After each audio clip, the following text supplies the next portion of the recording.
लोकसभा चुनाव के बाद पार्टी के प्रदेश संगठन में खींचतान की खबरों के बाद योगी ने जब समीक्षा बैठक की थी तो उस दौरान बैठक पूरा होते ही योगी ने प्रदेश के तमाम मंत्रियों को प्रभारी बनाकर 10 सीटों पर होने वाले उपचुनाव का निगरानी तंत्र मजबूत करने की कोशिश भी की थी।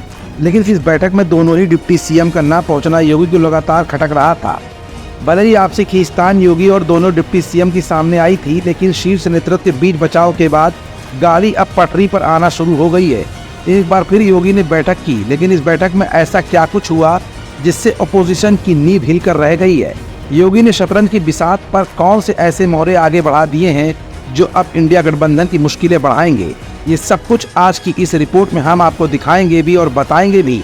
लेकिन इससे पहले ये जान लीजिए कि योगी की इस बैठक में आखिरकार ऐसा क्या हुआ जिससे ये माना जाने लगा कि अब उपचुनाव में योगी पूरी ताकत के साथ दिखाई देने वाले हैं। तो अब इस राज पर से पर्दा हम उठा ही देते हैं। दरअसल ऐसा पहली बार हुआ है कि दोनों ही डिप्टी सीएम ब्रजेश पाठक और केशव मौर्य प्रदेश अध्यक्ष भूपेंद्र चौधरी सीएम योगी आदित्यनाथ के साथ एक मीटिंग में बैठे। मीटिंग के दौरान उपचुनाव को लेकर सभी की जिम्मेदारियां तय की गई।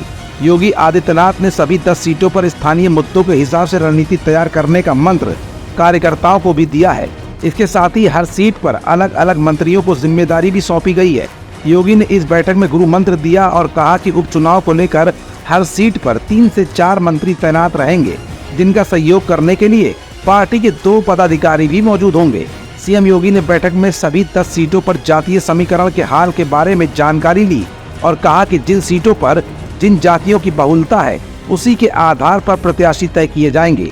मीटिंग में मंत्रियों और पदाधिकारियों से ये भी कहा गया कि हर सीट पर जो चुनाव लड़ने लायक चेहरे हैं उन्हें चिन्हित किया जाए। हालांकि किसी से भी टिकट देने का वादा न करें। ऐसे लोग जो साफ सुथरी छवि के हों और जिताऊ हों उन्हीं को टिकट दिया जाएगा। योगी ने मंत्र बताते हुए कहा कि जिन सीटों पर भाजपा कमजोर रही है वहां पर ज्यादा फोकस करना है, बूथों को मजबूत करने की कोशिश की जाए और कमियों को दुरुस्त करने के लिए जो भी जरूरी कदम उठाने हैं उसके बारे में भी बताया जाए। योगी ने यह भी कहा कि लोकसभा चुनाव में विपक्ष ने संविधान को बदलने का भ्रम फैलाया था, इस बार वो कामयाब न होने पाए, इसका खास ख्याल रखा जाए। इसके लिए सोशल मीडिया पर भी कड़ी निगरानी रखी जाए। दरअसल योगी की ये बैठक इसलिए भी महत्वपूर्ण मानी जा रही है क्योंकि लोकसभा चुनाव में उत्तर प्रदेश में कोई खास सीटें न जीत पाने का तंश योगी लगातार झेल रहे हैं।